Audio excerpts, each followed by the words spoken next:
On day 8, our main objectives are Custer State Park and Wind Cave National Park. The former is known for great wildlife spotting, so we will of course take the Wildlife Loop Road. The cave part of Wind Cave is closed in 2024 for a complete elevator renovation, but above the cave is great for hiking and more wildlife. Since we have more time without a visit to the cave, we are able to gain more knowledge, mostly from indigenous elders, about what this sacred place means to the Lakota and other nearby peoples. We leave South Dakota through small towns and enter the Pine Ridge Reservation before crossing into Nebraska, seeing a replica of Stonehenge made out of cars, and eating a few uniquely Nebraskan runzas.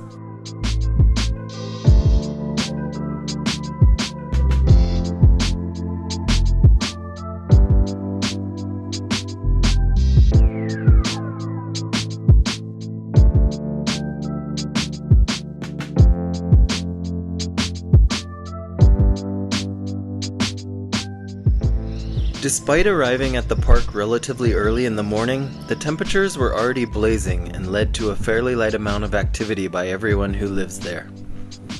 Any visit to Custer State Park should take in the Bison Center and all its interpretive displays, located near the corrals used for the annual Buffalo Roundup. This event takes place in late September with crowds of up to 20,000 people. From the 36 American bison that were brought here in 1914, the park now sustains a population of around 1,000. 400 to 500 new calves are born each year, and this roundup helps keep the herd healthy and controlled as the grazing areas are limited. Bison are sold for their meat and to fill other locations in the country in November.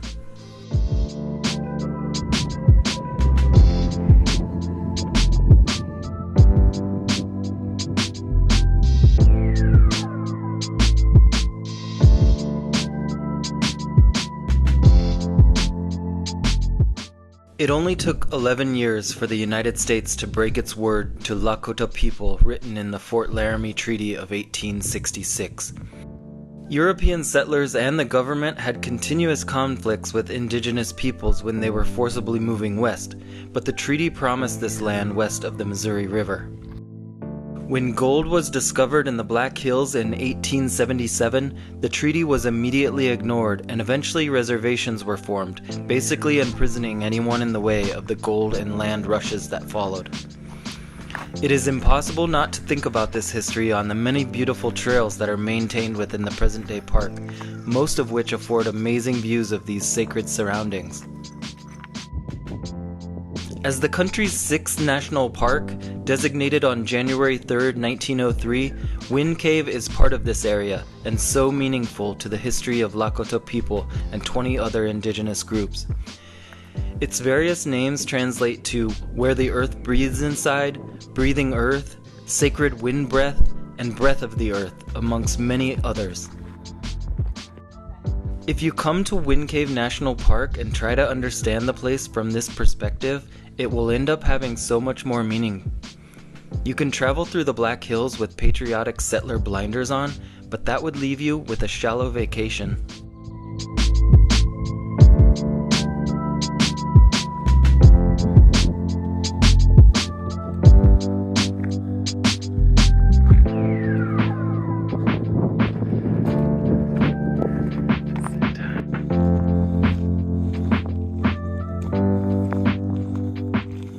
Watching videos of 4 indigenous elders in the visitor center is the place to start, telling the history of this place, how it is central to the origin story of Lakota people, and how this is not only history but a continuing body of knowledge.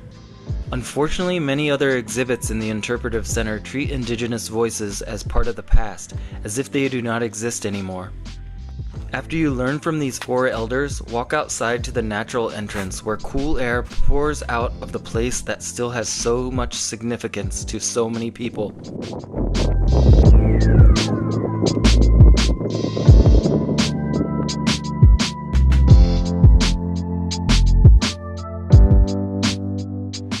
Despite not getting to enter the cave since the elevators were closed for renovation in 2024, the meaning of these lands, both above and below ground, are reason enough to explore.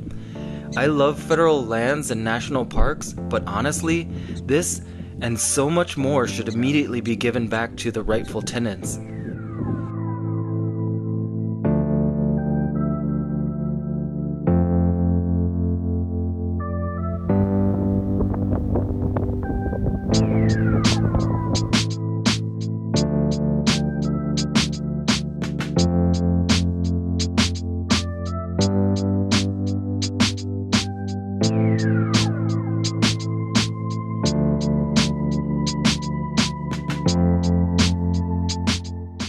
After leaving these special places, it was important for us to leave the state via the Pine Ridge Reservation, where the much less visited south unit of Badlands National Park is located.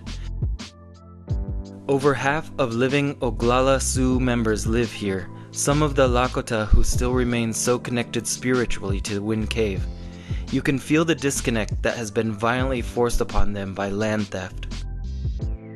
In Nebraska, the reservation land ends abruptly, and our road trip slowly gets back into a similar rhythm and vibe. I already miss South Dakota, but there is so much more to see. The high plains and prairie continues, interrupted only by small and medium-sized towns with generally photogenic post offices.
I am a sucker for roadside attractions, and Carhenge is a really good one.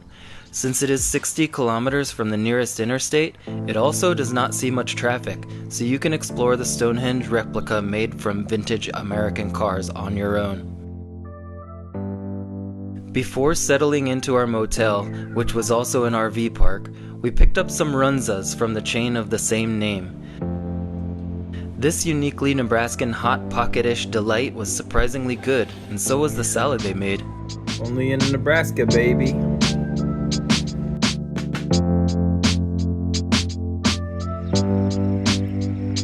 Last post office of the day.